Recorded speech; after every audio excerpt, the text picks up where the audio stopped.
పట్టణంలో ఉగాది పండుగ రోజు పంచాంగ శ్రవణం కూడా జరిపించాలా, పట్టణంలోని ప్రముఖులందరూ కూడా ఒక దగ్గరికి రావాలన్న ఆలోచనతోటి పోయిన సంవత్సరము ఈ కార్యక్రమానికి అప్పుడున్న మన చైర్మన్ ఆనంద్ కుమార్ గౌడ్ గారి ఇనిషియేషన్ తీసుకొని కార్యక్రమాన్ని మొదలుపెట్టిండ్రు. దాని కొనసాగింపుగా ఈరోజు విశ్వవసునామ సంవత్సర సంబరాలు ఇక్కడ పంచాంగ శ్రవణంతో పాటు పుర ప్రముఖులందరితో వారి సమక్షంలో జరుపుకున్నాం. గతంలో అనౌన్స్ చేసుకున్నాం, వచ్చే సంవత్సరం నుంచి ప్రతి సంవత్సరము 12 మంది విశిష్ట వ్యక్తులను మహబూబ్ నగర్కు ఎన్నో సేవలు అందించి వారి వారి రంగాల్లో నిష్ణాతులుగా ఉండి ప్రజల మన్నలను గౌరవాన్ని పెంచుకున్న వ్యక్తులను ఐడెంటిఫై చేసి వారికి సన్మాన కార్యక్రమం చేయాలని చెప్పి ఒక ఆలోచన వచ్చింది.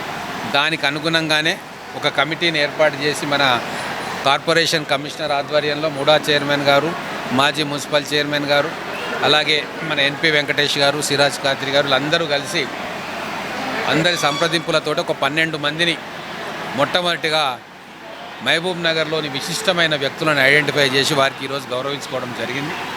అంతేకాకుండా రాబోయే రోజుల్లో ఈ పిల్లల ఎగ్జామ్స్ అవన్నీ అయిపోయిన తర్వాత ఒక పెద్ద సభ పెట్టి పౌర సన్మానం వారికి చేసి వారు చేసిన సర్వీసెస్ అన్నింటినీ కూడా ఒక బుక్లెట్ రూపకంలో మహబూబ్ నగర్ ప్రజలకు అందివ్వాలనే ఆలోచన.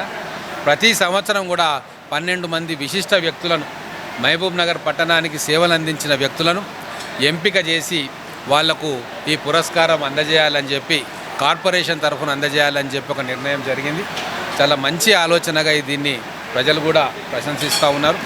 ఈ సంవత్సరం అనేక అభివృద్ధి కార్యక్రమాలు కార్పొరేషన్లో జరగబోతూ ఉన్నాయి. రాష్ట్ర ప్రభుత్వం నుంచి కేంద్ర ప్రభుత్వం ద్వారా వీలైనన్ని నిధులు తీసుకొచ్చి ఈ నగరాన్ని మన 15 కార్పొరేషన్లో మేటి కార్పొరేషన్గా ఈ నగరాన్ని అభివృద్ధి చేయాలని చెప్పి ఎన్నో ఆలోచనలు చేస్తూ ఉన్నాం. గౌరవ ముఖ్యమంత్రి గారికి కూడా ఒక ఆలోచన ఉంది. ఈ కార్పొరేషన్ను అన్ని రకాల హంగులు ఆర్భాటాలతోటి మంచి నిధులు ఇవ్వాలని చెప్పి బడ్జెట్లో కూడా పెట్టుకోవడం జరిగింది. ఈ సంవత్సరం మహబూబ్ నగర్లో ప్రతి ఒక్కరూ కూడా సుఖ సంతోషాలతోటి ఆయురారోగ్యాలతోటి వర్ధిల్లాలని, మత సామరస్యంతో అన్ని వర్గాలు అన్ని కులాలు కలిసిమెలిసి అన్నదమ్ముల్లాగా ఒక కుటుంబంలాగా మెలగాలని చెప్పి ఆ భగవంతుని మనసారా కోరుకుంటా ఉన్నాం.